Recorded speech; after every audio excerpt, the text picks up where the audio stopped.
Osborne Magic Treehouse 10 Ghost Town at Sundown. Chapter 6 Split the Wind. The sky was dark by the time they got to the rise. The wind was cool, almost cold. "Whoa," said Slim. Dusty slowed to a halt. "They're camped down there," Slim said in a low voice. In that patch of trees, Jack saw a campfire at the bottom of the slope. He saw the horses gathered in a dark clump. One let out a loud whinny. "Hear that?" said Slim. "The mare. She senses sunset is nearby." The mare whinnied again. "Sounds like she's tied to a tree," said Slim. "I think the rest of the herd are loose." "What's our plan?" whispered Jack. "Smiley, you stay here and guard sunset," said Slim. "Right," said Annie. "Shorty, you and I ride down near their camp," said Slim. "You keep Dusty quiet while I cut the mare loose." "How do you keep a horse quiet?" wondered Jack. "Once the mare's loose, she'll break for sunset," said Slim. "Then you and Sunset take off, Smiley." "Got it," said Annie. "Then we'll split the wind," said Slim. "What's that mean?" wondered Jack. "Till we get to Blue Canyon," said Slim. "Where's that?" wondered Jack. "All set? Any questions?" asked Slim.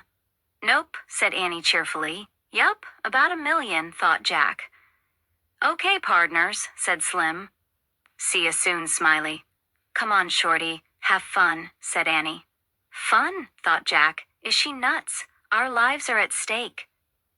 Slim snapped his reins. Dusty started down the rise.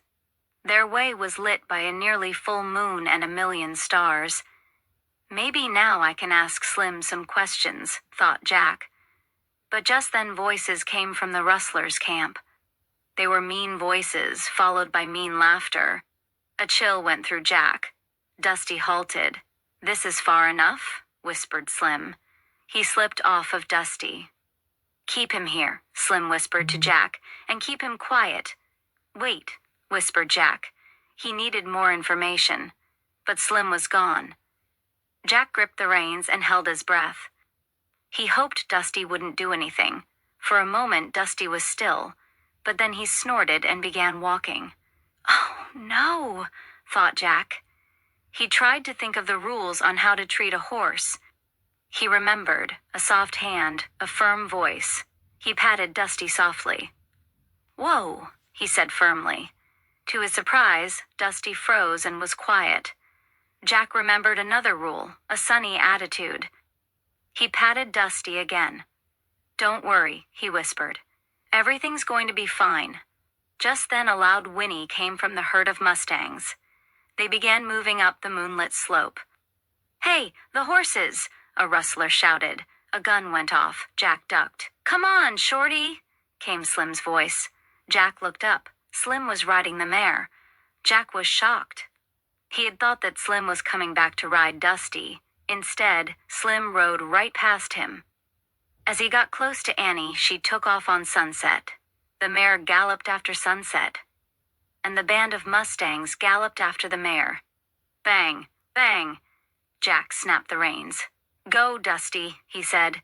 Dusty leaped after the mustangs. Jack nearly fell off.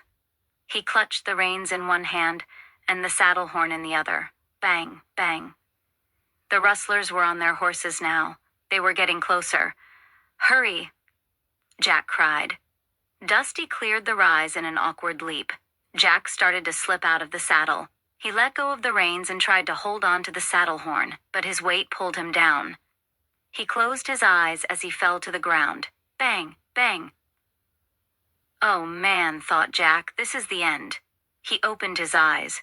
Dusty was looking at him. Jack scrambled up and tried to climb back into the saddle. It was hard without Slim's help. As Jack struggled, he heard shouts from the rustlers. Their horses gave high-pitched neighs. Jack looked back. A shimmering white figure was moving across the top of the rise. The rustlers' horses were panicking and backing away. Jack didn't have time to think about what he was seeing. He knew it might be his only chance to escape. Using all his strength, he pulled himself into the saddle. "Go, Dusty, go!" he shouted. Dusty took off at full gallop over the prairie. Jack held on for dear life as they split the wind. Chapter 7, Ghost Story. Jack bounced in the saddle. He felt the cool night wind against his face. He couldn't tell where they were going, but he trusted Dusty to follow the others. Finally, Dusty caught up with the herd as they began to slow down. Jack snapped his reins. Dusty came up beside Slim and Annie. "Howdy," said Slim. "Howdy," said Jack. "Howdy," said Annie. "Are you okay?" Jack pushed his glasses into place. "Yup," he said. "You?" "Yup," she said. "That was some good riding, Shorty," said Slim. "Thanks," said Jack, smiling. He even liked being called Shorty now. "Where we headed, boss?" Jack asked Slim. "Blue Canyon," said Slim. "Okay with you?" "Yup," said Jack. "This way," said Slim. He slapped his horse and they all speeded up again. Slim steered the herd to the left. Soon he led them through a deep, narrow pass. Finally, they came to a boxy open space surrounded by walls of rock and lit by moonlight. "We'll corral the Mustangs here in Blue Canyon," Slim said. He got off his horse. He helped Jack down. Annie slipped off Sunset. "Take him to his ma," Slim told Annie. Annie led Sunset to the mare. In the moonlight, the two Mustangs rubbed against one another and neighed. As Jack patted Dusty's damp neck, he remembered the last two rules: praise and reward. "Thanks," he whispered to Dusty. "You were great. You were super great." Slim unsaddled Dusty, then handed Jack his saddlebags. "Take those over to that grassy spot. We'll camp there," he said. As Jack carried the saddlebags, his boots felt stiff and tight. His legs were sore and wobbly. But he didn't mind. He threw down the saddlebags and his backpack. Then he flopped himself down. He was very tired. Annie joined him. "They seem so happy to be free and together again," she said, gazing at the moonlit Mustangs. "Yup," said Jack. He lay back, using his backpack as a pillow. He looked up at the stars. "If we just had the answer to the riddle, everything would be perfect," he said. "Yup," said Annie. "Hey, Slim," he called. "I have a question for you." "Shoot," said Slim. "Do you know the answer to this riddle?" Jack asked. "Out of the blue, my lonely voice calls out to you. Who am I? Am I—" Slim was silent for a moment, then said, "Sorry, Shorty, don't know that one." Jack's heart sank. "That's okay," he said. "We don't either." "I have a question too," said Annie. "Why does the piano in the hotel play by itself?" "I do know the answer to that one," said Slim. "What is it?" said Annie. "It's Lonesome Luke," said Slim. "He's a ghost of a cowboy who wanders the prairie." Jack sat straight up. I saw him, he said. "I just remembered. He scared the rustlers. If he hadn't come, I never would have gotten away." "Oh, yeah?" Slim chuckled. "Well, lucky for us, Lonesome Luke sometimes likes to help folks out." Slim threw his saddle down next to Jack and Annie and sat against it. "Years ago, Lonesome Luke had a gal who he was just crazy about," said Slim. "She couldn't take the Wild West, though, so she went back east." "What happened then?" asked Jack. "Luke went loco. Every night he'd show up at the hotel and play the piano. He played Red River Valley over and over. Then one night he just vanished into the prairie and was never seen alive again. His bones were found a year later, but folks say his ghost returns to the hotel piano to play Red River Valley. It goes like this." Slim took out a harmonica. He began to play a song. It was the same sad song Jack and Annie had heard in the hotel. Jack lay back down and listened to the lonesome tune. A coyote howled in the distance. The horses stirred in the dark. "I better take some notes," thought Jack. But he didn't write a word before he fell asleep. He didn't even take off his boots. Chapter 8. Who am I? A fly buzzed by Jack's ear. He slapped it away. He opened his eyes. The sun was high above the canyon walls. He had slept a long time. Slim and Annie were sitting by a fire drinking from tin cups. "Coffee? Biscuit?" Annie asked Jack. "Where did you get them?" Said Jack. A cowboy always carries biscuits and a canteen of coffee, said Slim. He walked over and gave Jack a biscuit and a cup of coffee. It's hard as a rock, Slim said, and bitter as muddy river water. But a cowboy takes what he can get. Jack took a bite and a sip. The biscuit was very hard and the coffee was very bitter. But that was okay with Jack. Since cowboys didn't mind, he didn't mind either. I'll saddle up Dusty, Slim said, and take you back to town to catch your stage. Then what will you do? Said Annie. Head south with my herd, said Slim. Sell 'em. Then ride across the plains and round up more Mustangs. While Slim saddled Dusty, Jack took out his notebook and pencil. He wrote, Cowboy breakfast, bitter coffee, hard biscuits. Hey, Shorty, called Slim. What are you doing? Taking notes, said Jack. What for? He likes writing things down, said Annie. Oh, yeah, said Slim.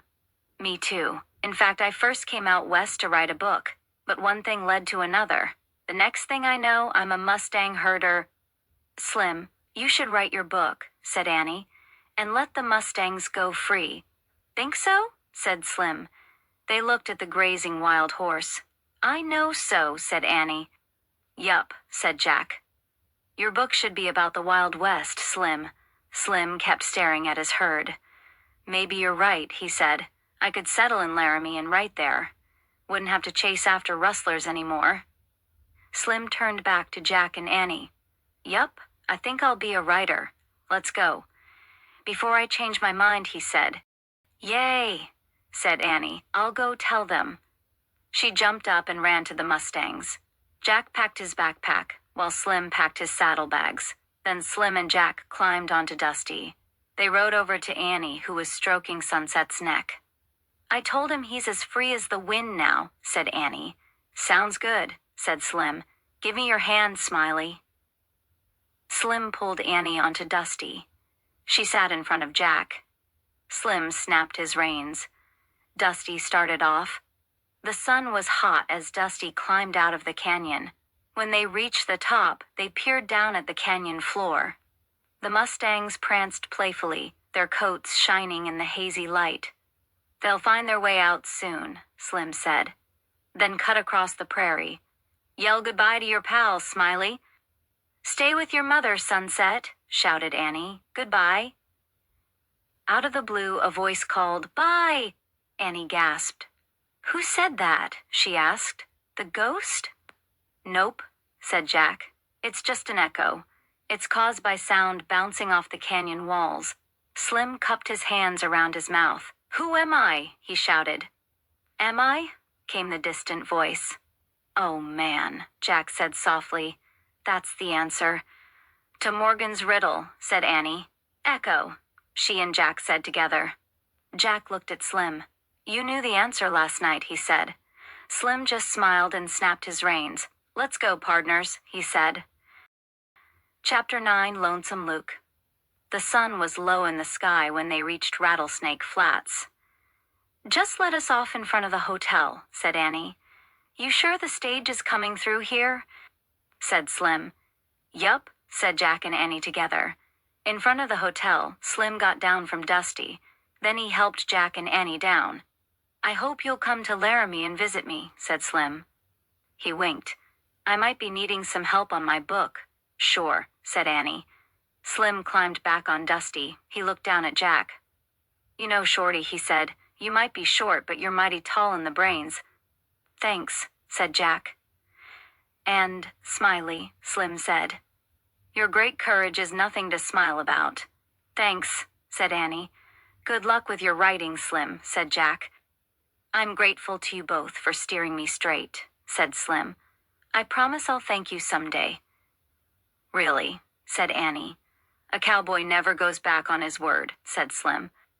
Then he snapped his reins and Dusty loped down the street. Bye, Slim, yelled Annie. Slim coolly turned one last time. He waved his hat. So long, partners, he called. Then he rode off into the sunset. Jack let out a deep sigh. Okay. I'm ready to take my boots off now, he said. Me too, said Annie.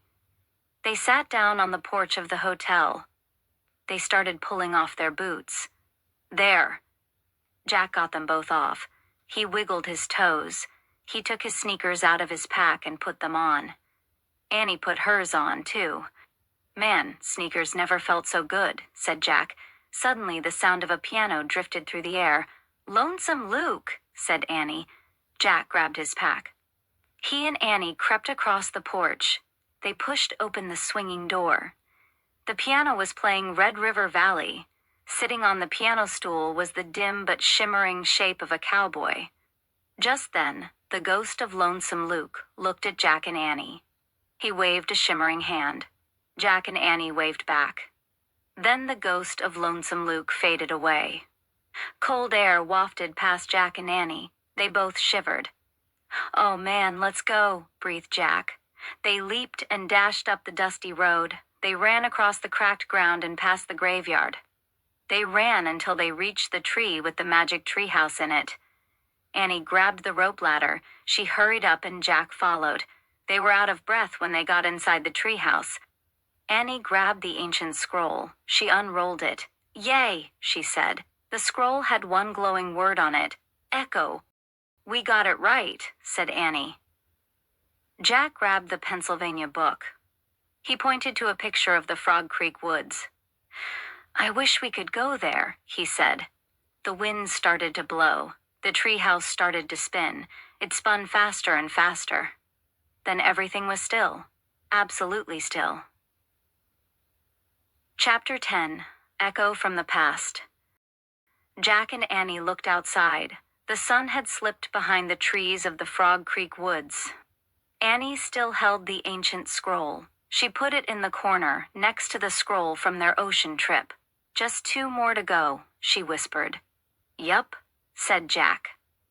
He unzipped his pack. He pulled out Days of the Wild West. He put it on top of a stack of books. Ready? He said. Annie was staring at the books. Her mouth dropped open. What's wrong? Asked Jack. Annie just kept staring.